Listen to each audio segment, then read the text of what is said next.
Hello everyone, यहाँ शुरुआत classes में आप लोगों का बहुत ही ज़्यादा वाला स्वागत अगेन। तो अगर आप लोग गेट लाइफ साइंसेस एग्जाम का दे रहे हैं इस साल या अगले साल, तो आज मैं आप लोगों को बताने वाली हूँ। तो केमिस्ट्री में लाइफ साइंसेस में एक क्वेश्चन जो आता है, बहुत ही इंपॉर्टेंट क्वेश्चन है, और वो है केमिस्ट्री। तो आपको क्या क्या केमिस्ट्री में करना चाहिए, क्या क्या इंपॉर्टेंट टॉपिक्स है पर्टिकुलर यूनिट में से।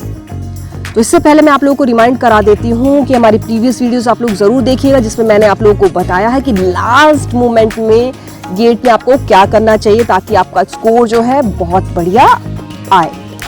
और इम्पॉर्टेंट टॉपिक्स, उससे भी पहले एक वीडियो हम लोगों ने अपलोड की थी, वो वाली भी आप लोग ज़रूर देखिएगा वीडियोस।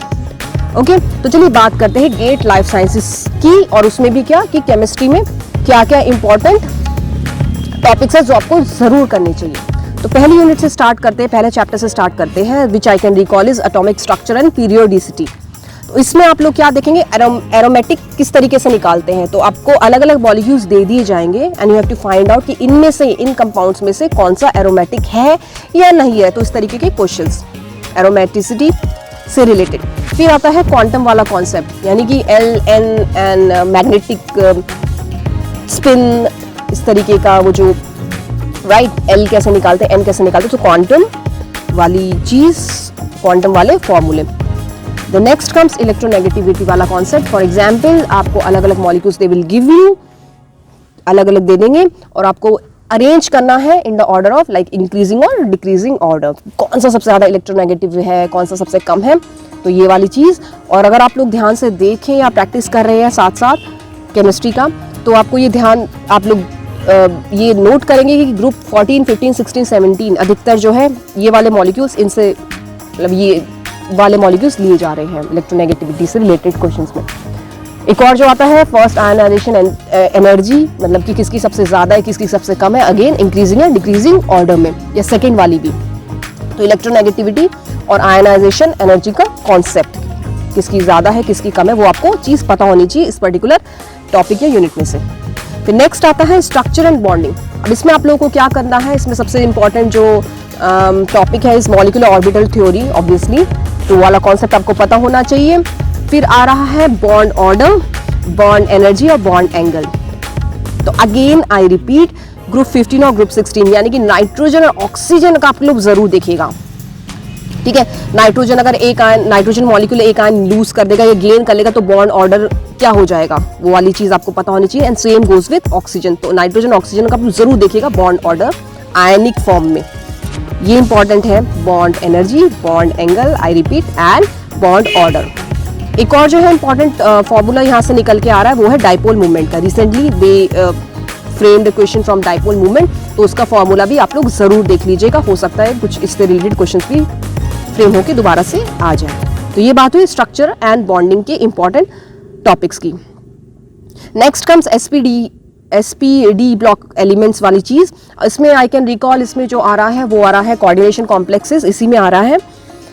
सो क्या दे देंगे आपको, एक कंपाउंड दे देंगे, कोऑर्डिनेशन कंपाउंड या complex, and you have to find out the geometry और shape of that. For example एक दे दिया और आपको पूछ लिया कि ये कौन सा है, ऑक्टाहेड्रल, टेट्राहेड्रल, टेट्राहेड्रल आता है क्या, ठीक है। Okay, so shape and geometry you should know कि किस तरीके से निकालते कॉम्प्लेक्स कंपाउंड की, ये इंपॉर्टेंट है कुछ टॉपिक। फिर CFSC, डायमैग्नेटिक, पैरामैग्नेटिक, यानी कि आपको पता होना चाहिए कि इनमें से जो है कॉम्प्लेक्स कंपाउंड में से कौन सा डायमैग्नेटिक है या पैरामैग्नेटिक है, उसका एक ट्रिक होता है, वो आपको पता होना चाहिए। ठीक, नेक्स्ट कम्स की ऑक्साइड्स आप लोगों को दे दिए जाएंगे, यानी कि अलग अलग एलिमेंट्स के ऑक्साइड्स दे देंगे, and you have to arrange on the basis of decreasing और इंक्रीजिंग एसिडिटी और बेसिसिटी। अलग अलग मॉलिक्यूल्स दे दिए, सबसे ज्यादा बेसिक कौन सा, फिर उससे कम, फिर उससे कम, फिर उससे कम, basicity and acidity related questions also they are framing, उनके किसके, ऑक्साइड्स के, अलग अलग एलिमेंट्स के।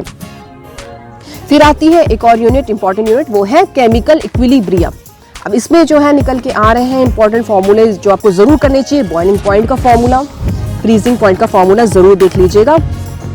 बफर बहुत ही इंपॉर्टेंट है, एक क्वेश्चन जरूर आ रहा है बफर में से। अभी जो है लास्ट ईयर बहुत ही simple question they frame from buffer, यानी कि बड़ा ही कि ये इनमें से बफर कौन सा है, तो बड़ा ही सिंपल क्वेश्चन था। तो बेसिक क्वेश्चंस भी उठा रहे हैं इस टॉपिक में से, बफर में से, तो इसका आपको पता होना चाहिए, इसका कॉन्सेप्ट क्लियर होना चाहिए बफर वाले चीज का। इक्विलिब्रियम कांस्टेंट से related numerical, they are framing, half life, rate constant, इनके भी कॉन्सेप्ट, और अगर वो आपको न्यूमेरिकल दे दे तो आपको वो सॉल्व करने आने चाहिए। Equilibrium constant, rate constant, half life, so important फॉर्मूले obviously from these topics. Next comes reaction kinetics. इसमें जो है आ रहा है आर्हेनियस इक्वेशन का फॉर्मूला, जरूर देखिएगा, बहुत ही इंपॉर्टेंट है। और अलग अलग क्या zero order kinetics, first order and second order, mainly first order kinetics से related questions they are framing, तो वो जरूर देखिएगा। और उनके भी क्या ग्राफ, जीरो ऑर्डर का कैसे ग्राफ आएगा, फर्स्ट ऑर्डर का कैसा आएगा, सेकेंड ऑर्डर का कैसा आएगा, ये वाले कॉन्सेप्ट्स और लॉजिक्स। तो ये बात हुई रिएक्शन काइनेटिक्स की। फिर आते हैं इलेक्ट्रोकेमिस्ट्री में, ये भी काफ़ी इंपॉर्टेंट यूनिट है और इसमें दो important topics I can recall. एक है ईएमएफ वाला चीज़, ईएमएफ का फॉर्मूला, उससे रिलेटेड क्वेश्चंस, और एक है Nernst equation, I guess N is silent so N E R N S T, so that's so Nernst equation का formula numerical from EMF as well, so that's about electrochemistry. Then reaction kinetics हो गई। फिर आता है thermodynamics. Thermodynamics से related एक question पक्का एक फ्रेम होके आने वाला है, आ ही रहा है लगातार, तो उसमें भी आप क्या क्या फॉर्मूले इंपॉर्टेंट देखेंगे। एंथैल्पी, एंट्रोपी क्या है, इनके फॉर्मूले जरूर देख लीजिएगा। और एक क्वेश्चन जो पक्का आता है हर साल वो है स्टैंडर्ड फ्री एनर्जी या स्टैंडर्ड रिडक्शन पोटेंशियल से रिलेटेड क्वेश्चन। तो I personally scored in this unit पर थर्मोडायनेमिक्स, तो बहुत ही ईजी है ये वाली यूनिट, मतलब डायरेक्ट क्वेश्चन पूछेंगे वो आपसे। ओके, अगर आपको फॉर्मूला याद है स्टैंडर्ड रिडक्शन पोटेंशियल या फ्री एनर्जी का, तो आप ये बढ़िया से स्कोर कर लेंगे। और दो नंबर वाले क्वेश्चन जो है फ्रेम होके आ रहे हैं थर्मोडायनेमिक्स में से, अगर आप ध्यान दे तो। सो दैट्स अबाउट थर्मोडायनेमिक्स। फिर आती है बहुत ही मज़ेदार यूनिट और वो है हमारी organic chemistry, organic reaction mechanism. Okay, तो अगर आप ध्यान दें तो ग्रिग्नार्ड रिएजेंट से रिलेटेड और मार्कोनिकॉफ रिएजेंट से रिलेटेड ये वाली जो रिएक्शन है ये इंपॉर्टेंट है।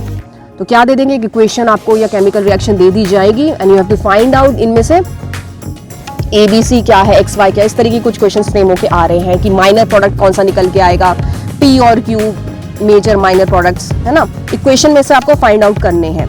तो इक्वेशन अधिकतर जो है ग्रिग्नार्ड रिएजेंट से रिलेटेड पूछ रहे हैं और मार्कोनिकॉफ रिएजेंट से रिलेटेड पूछ रहे हैं, तो वो समझिएगा, ऑब्वियसली समझना है।